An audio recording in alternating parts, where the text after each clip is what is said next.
मुक्ति, लिबरेशन, मोक्ष, ये जितने भी वर्ड्स हैं इस टाइप के, कैवल्य, ये क्या है? इसका क्या मीनिंग होता है?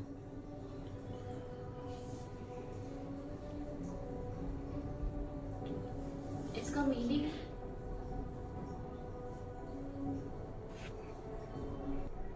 वैसे इसके अलावा को और कोई मीनिंग नहीं होता है। तो बात ये है कि कोई ना कोई शब्द देना है तो शब्द दे दिए हैं, पर सिंपल सी भाषा में अगर आप समझे तो मुक्ति, केवल्य, लिबरेशन, मोक्ष, ये जो भी शब्द हैं, जो भी आपने उसके अलावा बोले होंगे, that is basically the purpose.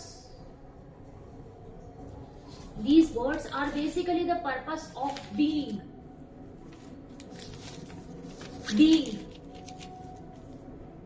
transitorily in this human form.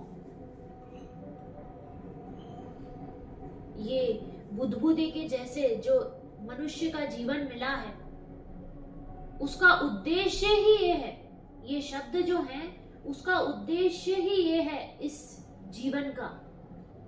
और जो ब्रीच आता है, कंटिन्यूटी में ब्रीच आता है। आप एक लाइफ है केवल, आज आप XYZ हैं, इसमें ब्रीच आएगा कंटिन्यूटी में। Death is just a breach in continuity. Death is not the end of you. XYZ से आप 1 2 3 हो जाएंगे and this cycle will go on.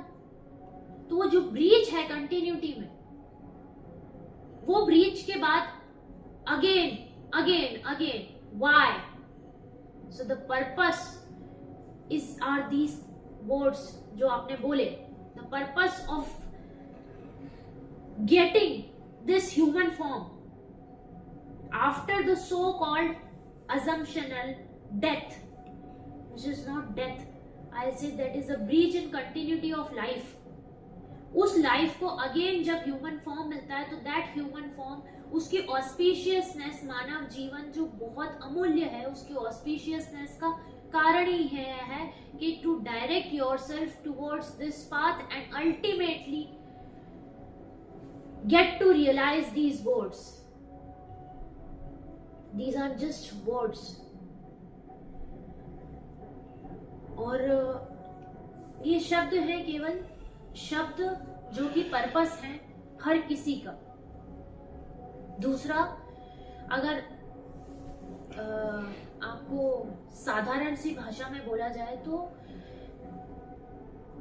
Personally ये आवाज इन शब्दों के हो जाने के बाद भी ये शब्द अगर किसी के साथ हो गया है, ठीक है, बोध हो, चाहे ये हो चाहे वो, जो भी कुछ ये हो गया है, तो वो तो इतना सामान्य हो गया है कि वो सामान्य से भी सामान्य हो गया, क्योंकि उसने इस सो कॉल्ड संसार में अपना आइडेंटिफिकेशन खत्म कर दिया।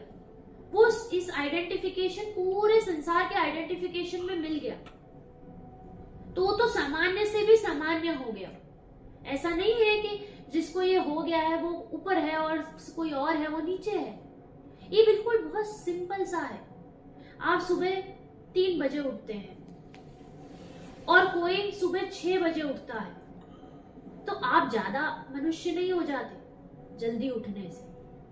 जो जिसको जब उठना है वो तब उठ जाएगा, पर है एक्चुअल में सब सेम। ये केवल शब्द हैं। अपने रास्ते पे चलो, इन शब्दों के पीछे ना पड़ो।